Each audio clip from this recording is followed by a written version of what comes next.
Non, le vagin ne se lave pas. Mais la vulve, oui. Parce que oui, avoir une bonne hygiène intime, c'est important, mais laver le vagin, ça entraîne un déséquilibre de la flore vaginale, et c'est synonyme de problème.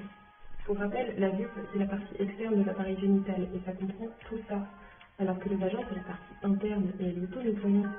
Donc, la vulve se lave avec un gel douche classique, ou un produit spécifique avec un pH adapté pour les personnes les plus sensibles.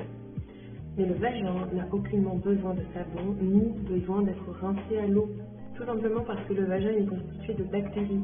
Et ces bactéries, elles limitent la prolifération des bactéries externes. Donc quand tu laves l'intérieur, tu casses cette protection et tu t'exposes à des mycoses, à des bactéries, à des infections. Il n'y a rien de pire que la douche vaginale pour s'exposer à des mycoses. Pourquoi je vous parle d'hygiène? Tout simplement parce qu'il y a des gros clichés associés à l'odeur du vagin.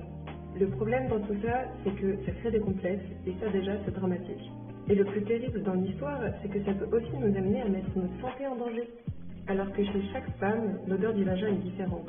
Et en plus, ça peut varier en fonction du cycle menstruel, en fonction de ce que tu manges, si tu prends des médicaments, et il y a plein d'autres choses qui peuvent varier. Donc une petite différence d'odeur, c'est pas forcément un signe alarmant. C'est pour ça que c'est intéressant de connaître son odeur naturelle.